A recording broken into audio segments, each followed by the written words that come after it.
Oh, that was pathetic. Good morning, everybody. Good morning. Nicely done. I'm Debra DeLee. I'm President and CEO of Americans for Peace Now. I am also a founding and continuing board member of J Street, and I really want to thank you all for being here so early and so awake this morning. And for this panel, which is sponsored and put together by Americans for Peace Now. This will be worth every minute that you wanted to sleep a little longer. Seriously, I cannot think of 4 people that I would rather be hearing from this morning, and particularly on this issue. Somebody is going to Debra, who I am going to introduce to you when I turn over the podium, is going to introduce the other panelists, so I'm not going to do that. I'm just going to say, Nidal, you're going to have to hold down the fort for men, because you are with 3 brilliant, bold, articulate, fabulous women. Nidal said he's the most lucky person today. I love it. So really, you're in for a treat and lots of food for thought. Let me start by acknowledging, I know we have a couple of board members here from Americans for Peace Now. Would you guys stand up? Okay, great.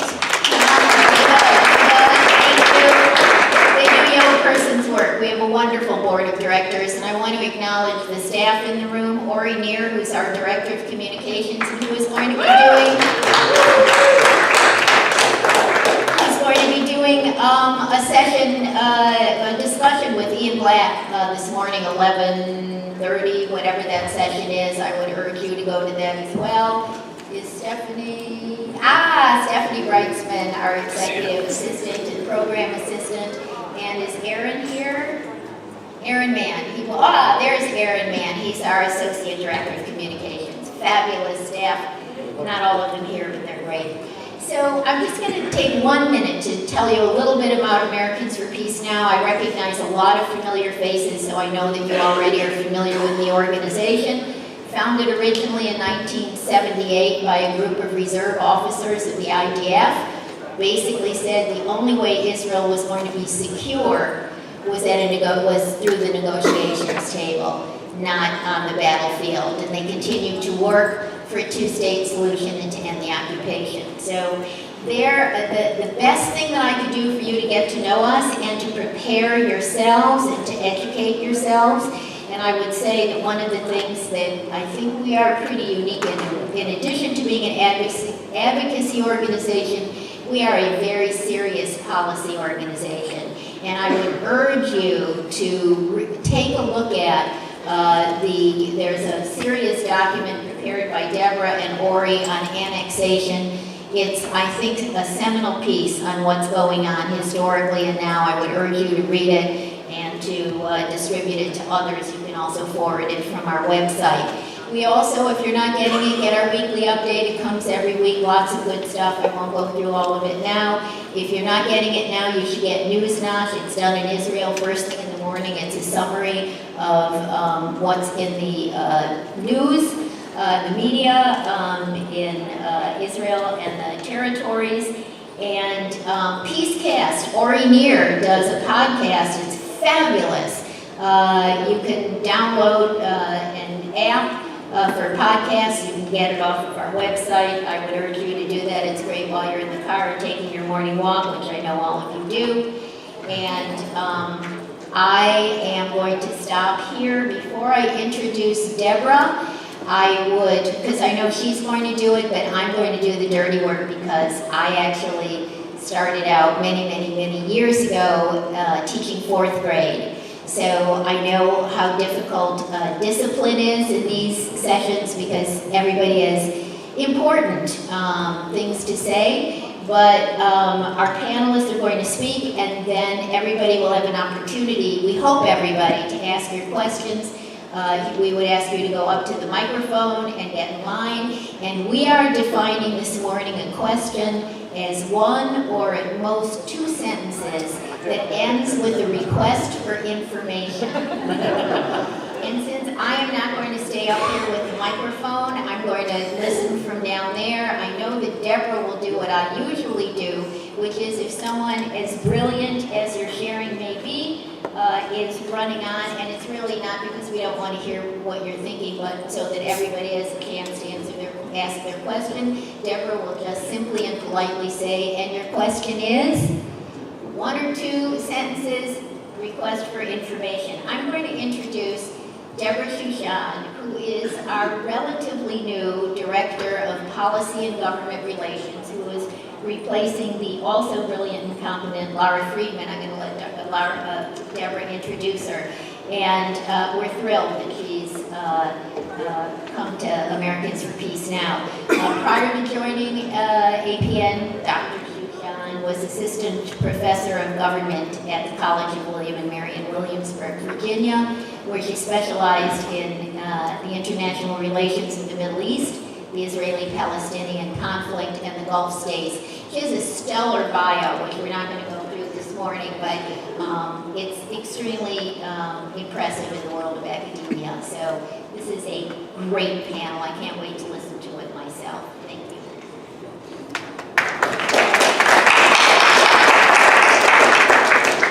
Thank you so much, Debra. It is wonderful to be employed by an organization that not only prides itself on the role of strong women, but in particular the role of strong Debras. So I'm delighted to be here. I will begin by introducing this very impressive panel of folks who are sitting here to my right.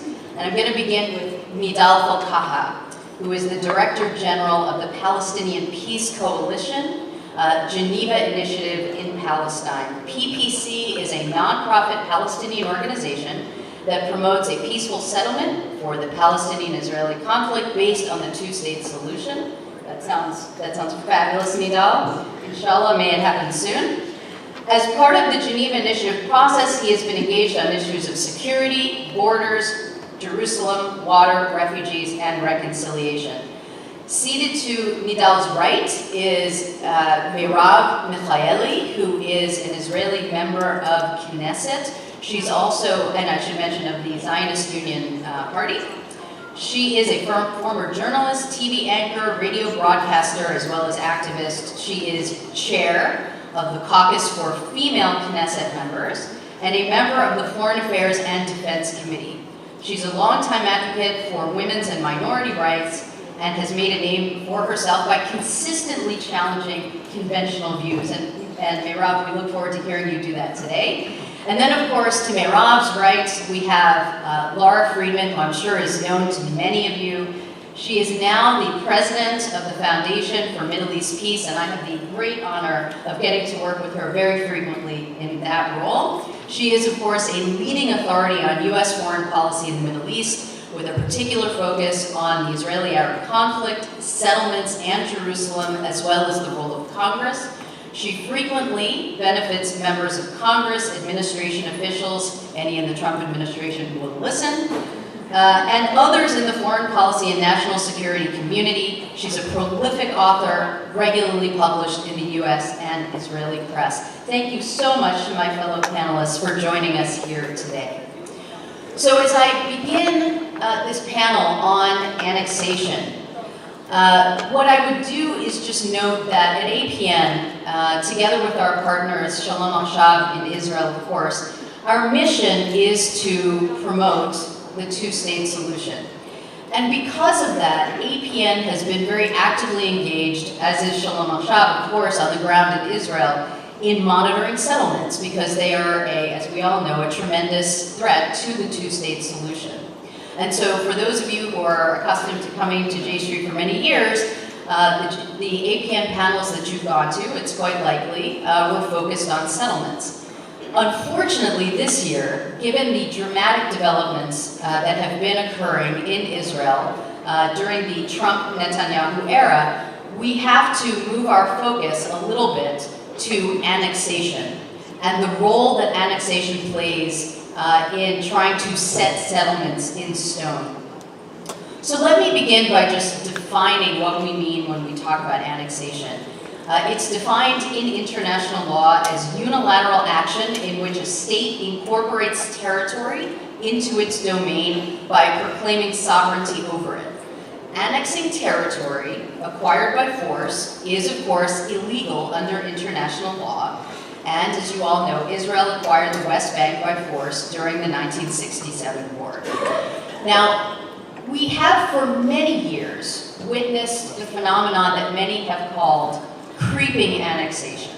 Right? This is an incremental de facto process of extending and entrenching Israeli control within the West Bank. It's a phenomenon that has been ongoing since 1967. And the main tool in this process of creeping annexation, of course, would be the settlements, as well as a system of bypass roads and infrastructure that vastly expand beyond the settlements Israel's footprint and control within the West Bank in the territory beyond the Green Line. We've seen over the years an intentional blurring of that Green Line to the point where the Green Line and a detailed map of the Green Line is now referred to by the Israeli government as classified military material.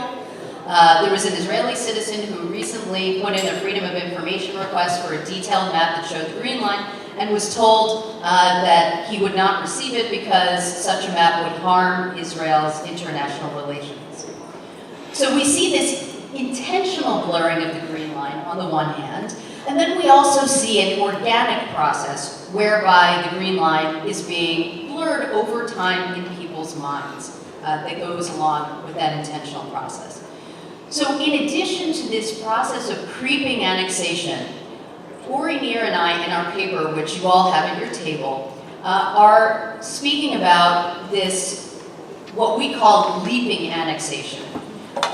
The process by which now Israel is mounting a headlong drive to establish de jure Israeli sovereignty, so in other words, under law, over all or parts of the West Bank.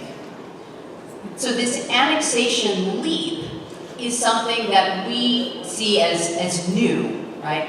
And which has really come into play particularly within the past year, the first year of the Trump administration. So we see a situation where previously there were annexation initiatives, legal annexation initiatives that went through, that were put forward in the Knesset, but it was always by extremist right-wing politicians who often did it for political theatrics, knowing that these annexation attempts would be met by a solid wall of opposition by Israeli politicians and Israeli society. Now, however, we are seeing annexation efforts that originate from the political mainstream, and in particular from Prime Minister Benjamin Netanyahu's Likud party. Right? So it's not only coming from the far right, from the Jewish Home Party, for example, which it is, but it's also coming from the Likud party. And we're seeing a very alarming situation in Israeli discourse, in society today, where the question is less whether Israel is going to annex the West Bank, but instead, two questions: how much Israel is going to annex, and what rights the Palestinians will be afforded once Israel annexes parts or all of the West Bank. So we have various questions that are very important that we need to consider, and again, I urge you all to read the paper that Ori and I wrote for more details. But a few things quickly. Right? One thing is, why now? Right? Why is annexation happening now? And I would point to a few phenomena. One, the rightward move of the Israeli polity, the fact that ideological settlers are becoming the most powerful lobby within the Likud party. We, of course, also have Bibi's legal and political troubles, as a result of which he is pandering to that ideological settler base within his own party. And then I would also highlight, and this is something that Lara is going to talk about in her remarks, and so I'll just mention it briefly, the United States is no longer enforcing a red line against annexation, which it had done up until the Trump administration. We have Ambassador David Friedman, the U.S. Ambassador to Israel, who said in an interview just a few weeks ago, when asked whether the United States would support or allow Israel to annex part or all of the West Bank. And he said, and I quote, "On these issues, Israel ought to decide for itself." Truly extraordinary. So what are some of the key developments we have seen? We have, for example, the Likud Central Committee unanimously adopting a non-binding resolution calling for the extension of Israeli law to all of the Israeli settlements. We have a decision by the powerful Ministerial Committee for Legislation in the Knesset, according to which all government bills that are submitted to the committee must state in which form they will apply to Israelis, that is settlers living in the West Bank. We have the regulation law, so-called regulation law, which establishes criteria for kosherizing settlements that were built on private Palestinian land, stolen Palestinian land, without authorization of the Israeli government. This bill is the first time the Knesset has passed a law that directly applies to Palestinians and land in the West Bank. And then we also have the Higher Education Council Act, which brings higher education institutions in the West Bank, including Ariel University, under the control of the Higher Education Council. The bill's sponsor from the Jewish Home Party lauded, quote, "the element of imposing sovereignty within that bill." In addition, moving forward, we have many proposed schemes that either exist in the form of bills in the Knesset or are being floated as plans in the planning stage at this point, whether for annexation of the West Bank settlements along the lines of that Likud resolution. Naftali Bennett, the head of the Jewish Home Party, has his own plan to annex Area C, which is 60% of the West Bank, including all Israeli settlements. We have annexation proposals to annex Jerusalem area settlements, including Efrat and the Etzion block. There's a separate proposal to annex Ma'ale Adumim and E1, which itself would be an extremely detrimental proposal. There's one to annex the Jordan Valley, and then there are also proposals, in fact, even supported by Israel's president, Reuven Rivlin, to annex the entirety of the West Bank. The ramifications for this, as you can imagine, are wide-ranging, right? It shows an intention on the part of Israel of permanent holding onto of the West Bank, of extension of sovereignty over the West Bank. It would be an end to Palestinian national aspirations and the two-state solution, which so many of us in this room are deeply committed to, would condemn the two sides, Israelis and Palestinians, to perpetual conflict, would mean either the end of Israel as a Jewish state or the end to Israel as a democracy. Israel would have to choose one or the other, while at the same time becoming an international outlaw, and would also, as we see it, lead to a deepening of tensions with the Jewish diaspora, much of which, as we know, especially in the United States, is very progressive. So that's a tour of the horizon, if you will, of this topic. And now what I would like to do is turn to my panelists, and I apologize, we have 5 minutes each for the panelists so that we can leave our audience plenty of time for questions. I'm sure you all have many questions that you want to ask on this. So I want to turn it over first to my colleague Nidal Fuqaha, and I would ask you, Nidal, how does all of this look from the West Bank? How does it look to Palestinians? What are the implications, and particularly what are the implications for you as someone who has worked on the Palestinian side for so many years to make a two-state solution happen? We'd love to hear your perspective. Thank you. Well, thank you, Debra. I would like first also to start by thanking and congratulating the J Street for this wonderful gathering, actually bringing people from Israel, Palestine, and from the United States, as well as the rest of the world. Is not only a difficult mission, but it is really a challenge. So thank you so much. Well, Debra, you mentioned actually, you put the ground and you set the scene when we talk about the annexation and all the consequences. But is definitely what is most important for the Palestinians actually is the Palestinian national aspiration of having a state of their own.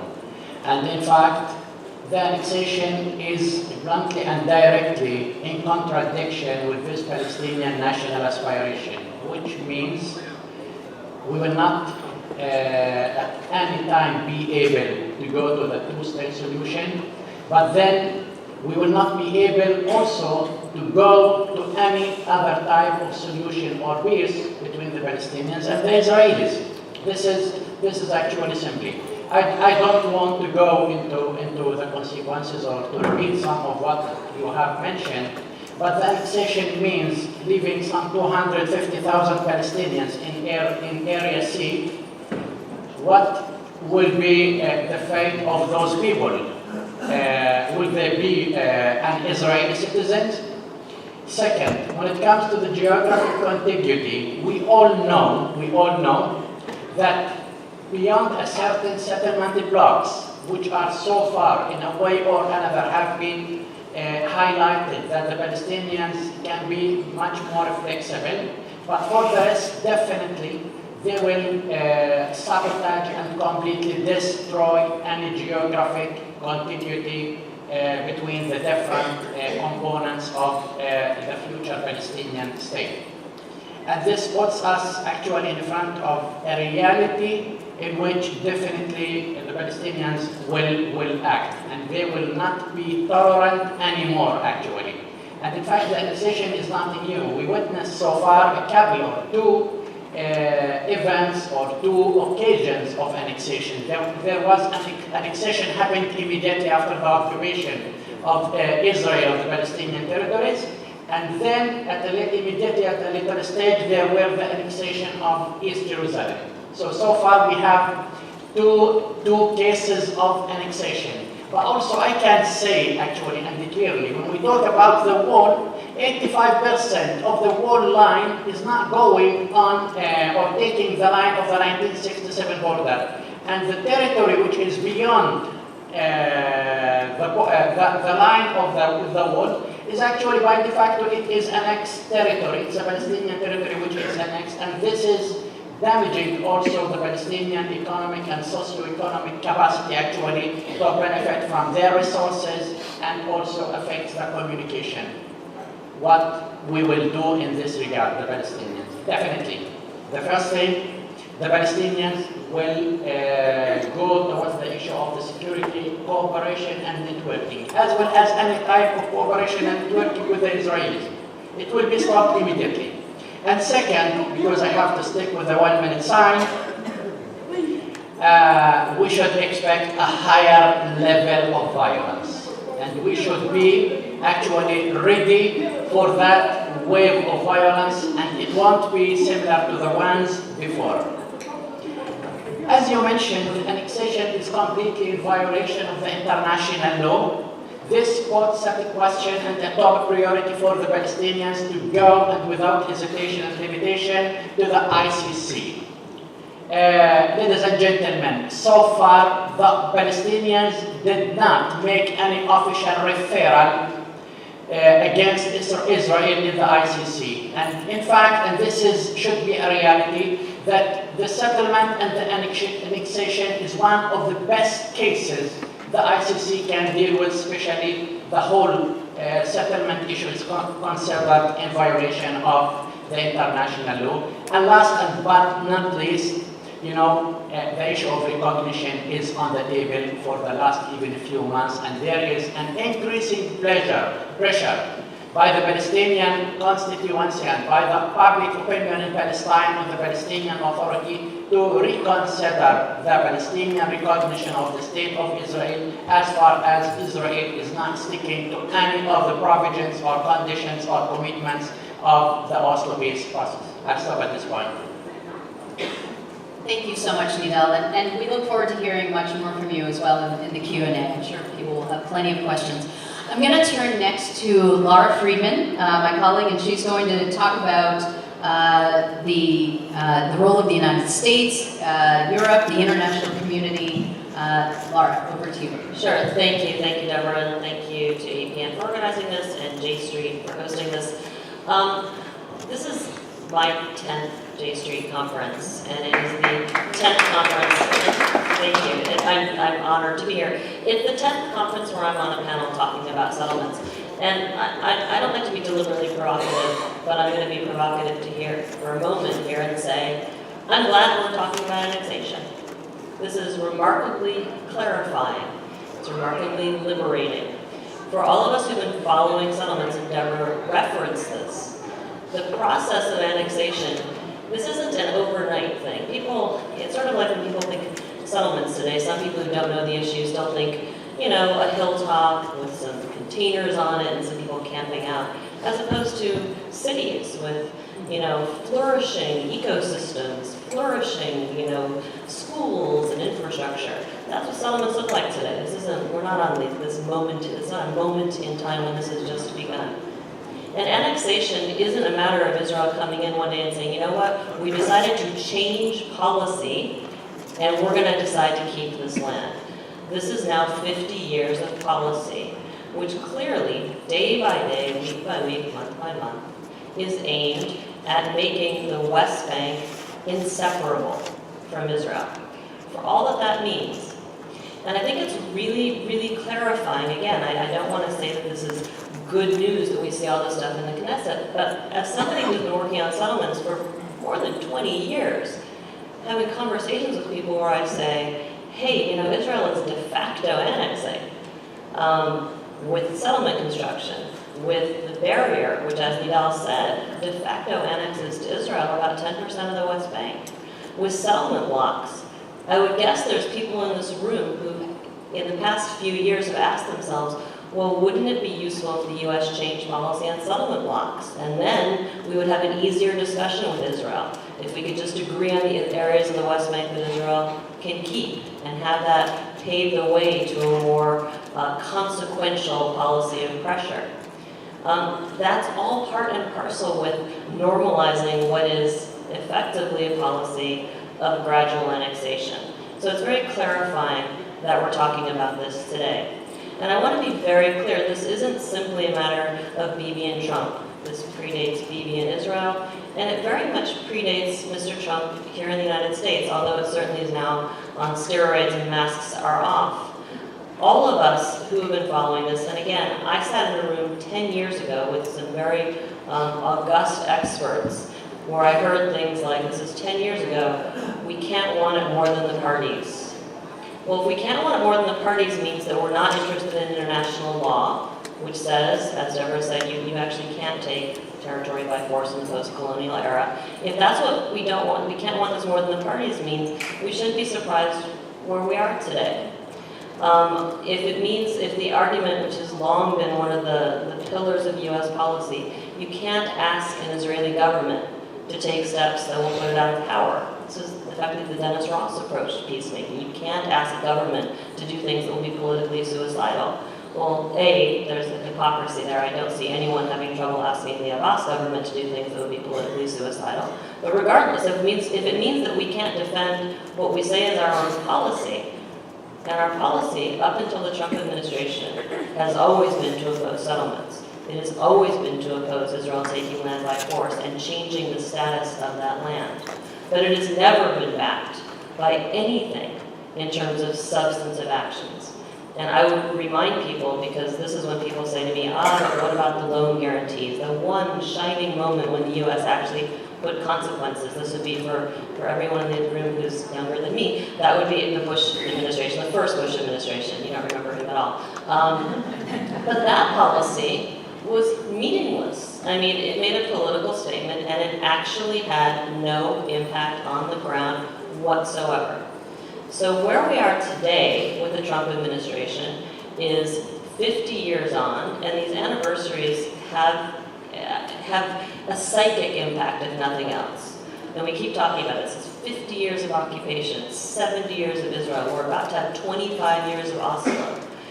And it isn't surprising when you look at the ground where we are today. what is clarifying is that we're at least having an argument about it, and it is an argument about the future, in much clearer terms than we've had at any time in the past 50 years, and certainly at any time in the past 25 years. And the question all of us need to ask ourselves, if we're coming at this as people who care about Israel, or people who care about Israeli-Palestinian peace, or Palestinian national aspirations, is what can we do now to, in a concrete way, challenge this? And the answers are not easy. They force us to look at things that we have not wanted to look at for many, many years. And I speak as a former Peace Now, Shalom Akshav person. And I remember the arguments we got into when we took, at that time, the incredibly controversial position of saying, don't boycott Israel, boycott settlements. And we were attacked. I was attacked. How can Jews boycott other Jews, even settlements? If we are not willing to take positions and stand up to this, and that means looking at Europe, looking into our communities, putting pressure on U.S. Jewish organizations that don't stand up, then, we cannot be surprised when we get where we are today, and we can't be surprised at where this leads. Because where this leads is not to a future where Israel is either a state with a Jewish character, or a Jewish character in terms of what I was raised, what a Jewish character is, or a democracy. That's what's on the table today, and I think we should embrace this very clarifying moment. Thank you, Lara.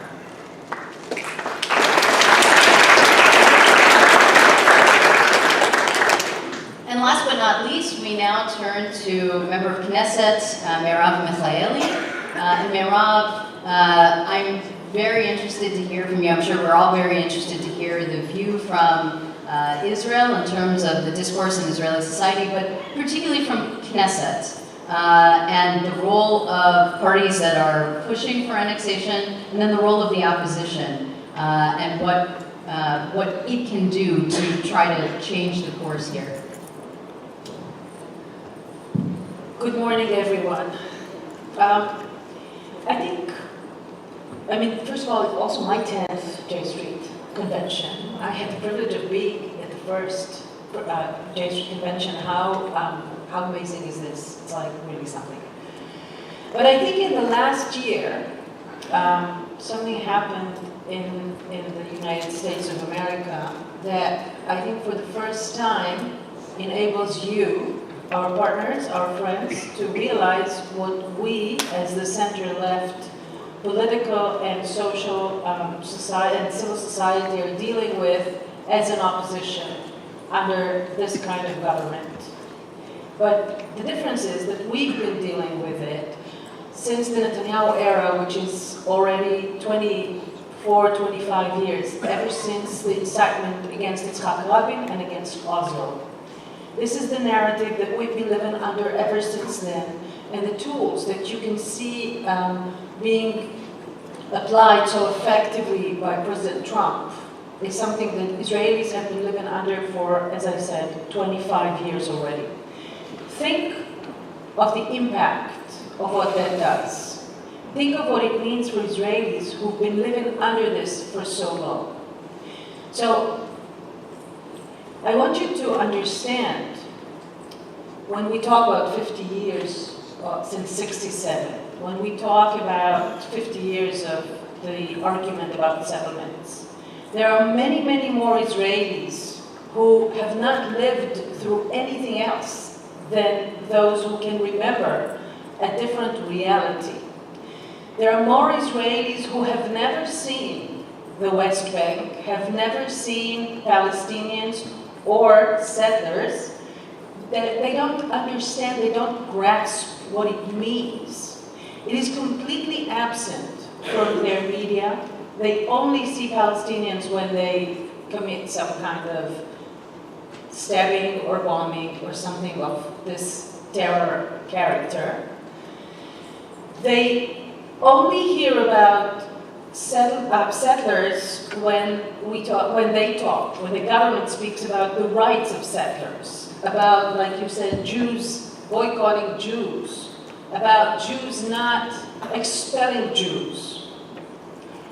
There is no genuine understanding in the mainstream Israeli society of what all of what we are talking here means. When you speak in Israel about annexation, it's extremely difficult for people to understand. Because on one hand, it's completely vague, it's legal, it's something that is hard to understand what the reality of it means. And at the same time, it is normalization of what is actually happening to a large extent. So what exactly will be the difference? It's extremely difficult to get people to understand the things that we have been saying, and now I'm going back to us as the opposition, as the alternative, have been saying this for more years than I can remember. Those sentences saying that this is something that Israel must realize, that not giving up the territories, not reaching a political settlement with the Palestinians, be it only with them or be it a regional, whatever combination, something that I strongly believe in and is on the table, has been on the table since 2002, since the Arab League Peace Initiative.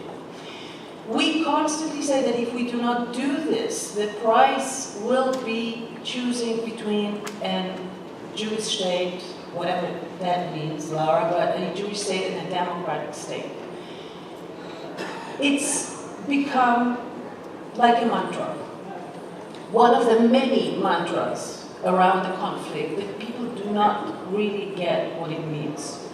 Now, I'm sorry that I did not speak about the Knesset, so you need to let me know if I have more than one more minute to give the understanding of what's happening in the Knesset. Take a couple. Please take a couple. Not too many, It's okay. but still. First and foremost, I want to... Actually, Merav, let me interrupt for 1 second. My apologies.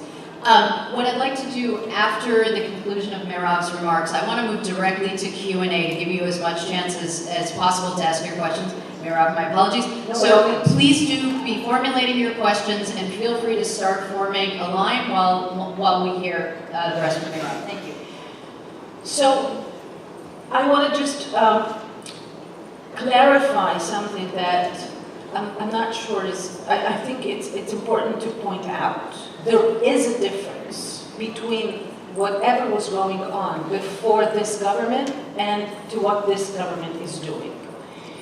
There is a major difference because whatever the governments were doing, and it's true that it goes back long before Netanyahu, it was a kind of trying to steal, I would even say, and to justify, and to say that it's not about, it's about security, it's something temporary, it's whatever.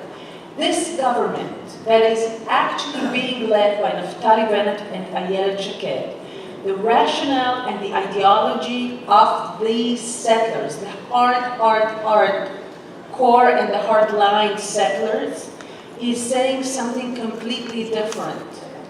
Ayelet Shaked comes to the Knesset and said to us in a special committee meeting in which she demanded that the Knesset changes the default of how it legislates, meaning that today we legislate for the formal Israel, and then if something needs to be adjusted for the territories for whatever reason, then it's done specifically, and it's done by the military that controls formally the territories. She demands to change this default, and now every new legislation has to go through this thought out, how will it apply in the territories? And only if there is a problem, then we'll find some kind of other solution for this. Moreover, Ayelet Shaked, who is the Justice Minister, changed the structure within the Justice Ministry and has a team that is working on preparing how to apply Israeli law in general on the territories in general. The other thing is that there are more, I just want to point out two more major decisions other than what you, Debra, have mentioned. And one is that Ayelet Shaked has decided that claims made by Palestinians to the state of Israel will not be discussed in the Supreme Court anymore, not as a constitutional issue, but rather as just a regional court, as if it were a normal Israeli issue on the table. And the other thing is that they also passed a law that would recognize all resolutions of military courts in the West Bank as just decisions of courts in Israel. So this is something that, as Ayelet Shaked calls it, she is building the infrastructure for annexation. She says it out loud. The words that she uses is, she says, you know, I like to put railways so trains can go on them in the future. What we as opposition have been doing, we have been fighting each and every one of those legislations and resolutions. We have been voting against it, filibustering against it, trying to do our best to create some kind of public discourse that would get people to realize what this is about. But it's as if we are a voice in the desert. Israeli media in general is completely blind to this because it's not popular, because it doesn't resonate with people, because it's complicated. Most of them don't really understand fully what it is that we're filibustering about so much. And since this government brings so many legislations and resolutions that are hurting Israeli democracy, and that we find as something so devastating, so we find ourselves filibustering so often that it becomes something like yet another one. Yes, okay, so you're filibustering, nice, but they will continue to say there is no opposition, a notion which I believe you already know by now what it feels like. So that's not to say, just to conclude, because I don't want to take too much of our time, I just want to say that we as Israelis, certainly as Israelis, member of Knesset, cannot, I don't think there's any way that we can invite pressure from the outside of Israel. I, as a member of Knesset, as a leader in Israel, see this as my responsibility to somehow mobilize change within Israel. It's true that when you have, obviously, when you have an administration, or actually a president, that is so supportive of anything that the government in Israel does, it becomes even more difficult for us to voice this opposition, because it's as if it's not even that all the world's against us. All the world stands with Netanyahu, and only the opposition is trying to ruin the party. We are constantly fighting this as best we can, and just the good news is that I do believe that since this is the just thing, we will eventually prevail, even though there may be many, many more hardships on the way.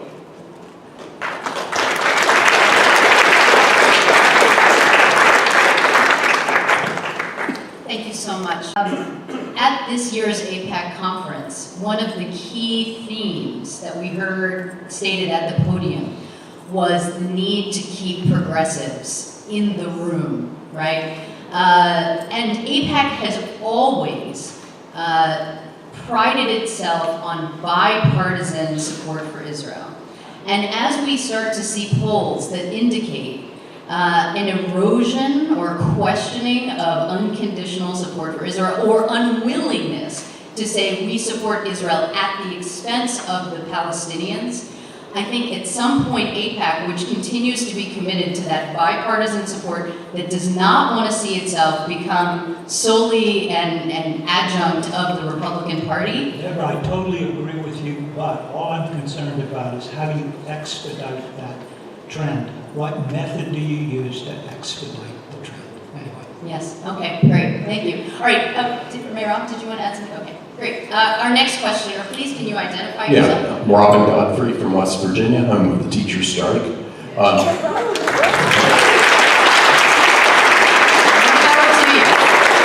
was a really powerful moment, too. It was extremely powerful. This is to Lara Friedman.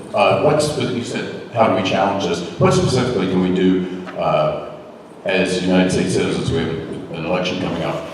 They have so much on their plate. This is such a minor issue to many people. Who should we focus on, either in the administration, if there is anybody, or in Congress, and what specifically should be said to them in letters or phone calls? So I'm going to somewhat defer here to Debra, who's Director of Government Relations and Policy at Peace Now, and to my colleagues at J Street who are actually working on the lobbying part of this. What I will say is, again, you talked about progressives. I believe right now, all of us who care about Israeli-Palestinian peace are in many ways in a stronger position than ever to make our arguments, because this has now become, in some ways, the leading edge of efforts to inject illiberalism into progressive communities.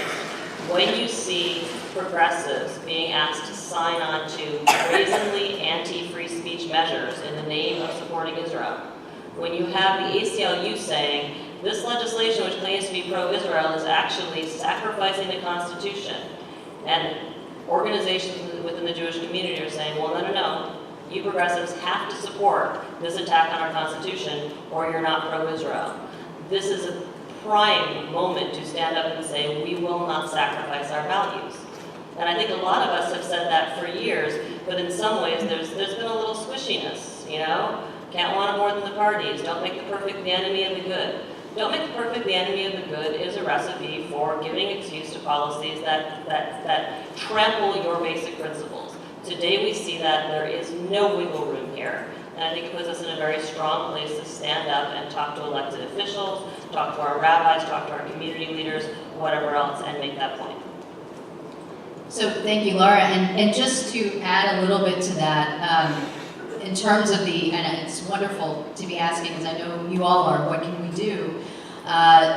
Number of things. Obviously, J Street has its endorsees, politicians running for office, some of whom are running for the first time for office, energized by the Trump effect, who are running to take back the House in 2018. So pay close attention to the J Street endorsees and support them.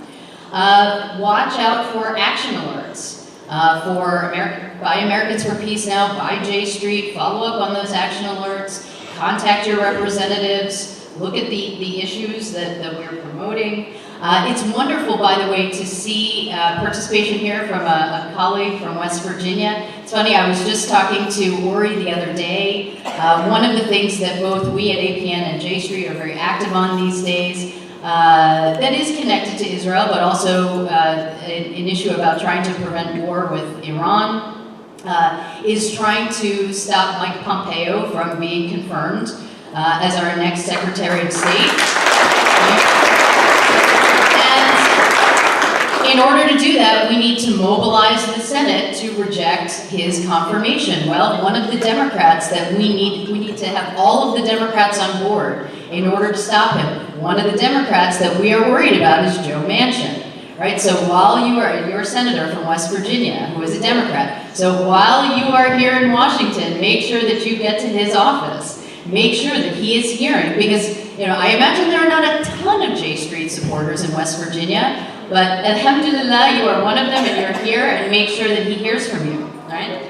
Alhamdulillah, right? And the other thing that I would note, I noticed that you said obviously that you are a teacher, you're involved in the teacher strike, you're obviously involved in other progressive efforts beyond just this one.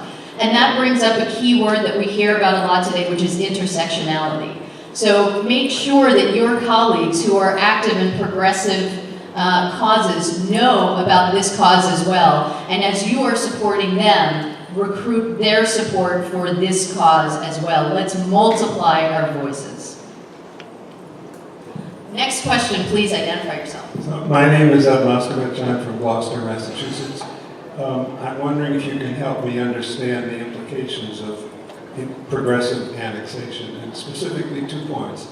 One, it seems to me that at some point when Palestinians figure out that there is not going to be, or if they do, there's never going to be a two-state solution. I assume that thousands of them will come to the Israeli government and say, where do we sign up to vote? And the second question is, what do the supporters of annexation say they're going to do in response to this request? Okay, so what I would like to do is the following. Those are two great questions. I'd like to direct the first to Nidal and the second to Merav. Thank you. When we talk about the whole settlement project, and when we talk about the annexation, we talk about geography, and those two components are directly connected to the Palestinian ability to have a state. As we all know, the basic principle, the basis of the two-state solution is two states living in peace and security side by side based on the 1967 borderline with this mutual agreed upon swaps. But when the issue of annexation is becoming an Israeli policy, this is in fact a major strike to any future potentials of having the two-state solution. I know it's not only the two-state solution. Actually, if we will have annexation of Area C in the West Bank, this means not only the two-state solution will not be achievable, but any type actually of a peace deal between the Palestinians and the Israelis will be impossible.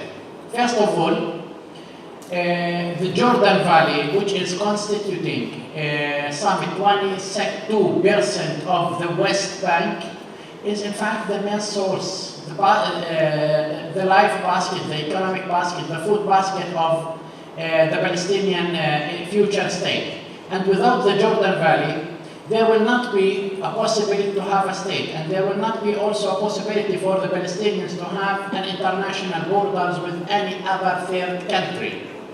When it comes to the different Palestinian governorates or parts inside the West Bank, in fact, Israel is going ahead and increasingly building in the West Bank. And in fact, for anybody to drive from the north to the south of the West Bank, the only flourishing project is the settlement project. The only thing you can see is an increase in the settlements, either by enlarging the already existing settlements, building new settlements, or even setting up certain random outposts here and there. And all of this together, in fact, distracts the future possibility for the Palestinians to have any geographic contiguity. Before we turn to Merav, I just want to follow up for a second on that with Nidal. For those of you who are not aware of, I imagine a lot of people are not aware of, a wonderful, very, very important Palestinian think tank located in Ramallah called the Palestinian Center for Policy and Survey Research. It's run by Khalil Shakadi, who is just a phenomenal researcher and person, who is also a fellow at Brandeis University here in the United States in Massachusetts. And PCPSR does regular polling, often in collaboration with the Tammy Steinmetz Center at Tel Aviv University, and they keep track of Palestinian, and on the Tel Aviv University side, Israeli support for a two-state solution and for other potential outcomes of the Palestinian-Israeli conflict. And according to a January poll by PCPSR, we are seeing Palestinian support, very unfortunately, but not surprisingly in a lot of ways, for a two-state solution dropping. It's now at 46%. That is still a plurality, fortunately. More Palestinians do support a two-state solution than any other single possible alternative. And about 10% support a one-state solution in which Palestinians have full and equal rights. My question is, just to follow up on the question there from our questioner, do you think that is likely to rise? Are Palestinians likely to begin to shift their focus and demand equal rights from Israel? No, I don't think actually. I don't think that there is a systematic Palestinian shift when it comes to the Palestinian final or ultimate goal of having a state of their own. But frankly, let's be frank in this regard. Over the last 25 years, the Middle East peace process and negotiations between the Palestinians and the Israelis witnessed so many failures. In fact, the decrease in the public support for the two-state solution is emerging from that fact because, you know, when you fail the first time, the second time, and the third time, definitely in each occasion of failure, there is a decrease of those who still believe that it is doable. It is not the belief in the issue whether they support it or not. But in fact, when we talk about 46 or 45, it is about those who believe whether it is doable or not. In fact, the prevailing political context is a major dominator in this formula. If there will be an improvement in the political context, meaning if the Americans will come tomorrow and say, here we are trying to be fair, we are trying to be in a way or another balanced, and they will bring something which can be accepted by both sides as a basis for negotiation, but not as a solution.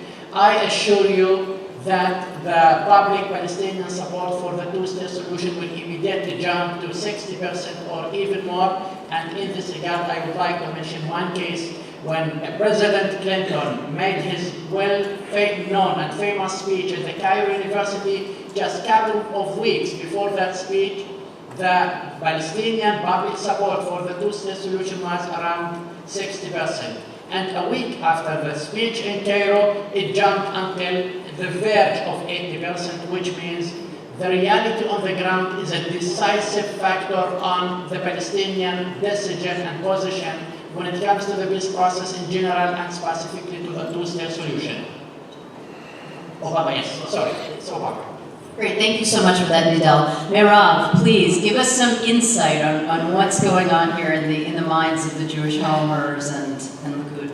Okay, first and foremost, I want to subscribe to what Nidal just said. Actually, it's really quite amazing that in Israel, the numbers of support in the two-state solution are still so high, but we need to remember that at the same time, there's an increasingly growing number of Israelis who do not, while they support principally in the two-state solution, they do not believe that it can happen. It's exactly what Nidal is saying. In that sense, and in so many ways, Israeli society and Palestinian society have so much in common. Often I feel, and I always say that, it's like a bad marriage. We just need good counseling. We really do, by the way, need good counseling. Unfortunately, there are no counselors that are available right now. Now, I want to start from not what they're thinking in the Jewish home, because I do not, I have no presumption of knowing what they're thinking. I know what they're saying. So it goes all the way from Bennett keeping on saying, we want to annex only the sea area, and he does not speak about 250,000 Palestinians, but rather about 60,000 Palestinians. And they say, we have, 1.5 million Arabs, Israeli Palestinians in Israel. So another 60,000 they're going to be complete and full citizens. It's really nothing. But we're going to annex this territory, which is clean from other Palestinians, and the rest is like not a problem. Nobody speaks about what's going to happen in A and B territories and what is the future of Palestinians. It's as if the mainstream of Israel, which has been ruled by extreme right wing for so many years now, it's almost illegit to speak about the welfare of Palestinians, the rights of Palestinians. It's only legit to speak about the Israeli interest, which is okay, by all means. I strongly, deeply believe that a Palestinian state is an Israeli interest, by all means. But people do not ask themselves what's going to become of the Palestinians, so it's easy for Bennett not to give an answer to that at all. The whole discussion is only about Jews and not about Palestinians. Now, add to that Netanyahu speaks in two languages. The thing that he has been accusing Arab leaders for ages, that they speak in two languages, that they say one thing in English and another thing in Arabic, they do the same today. He specifically does the same today. In English, he keeps speaking about the two states. In Hebrew, I don't know when is the last time that Netanyahu spoke about two states in Hebrew. Moreover, he says it may be a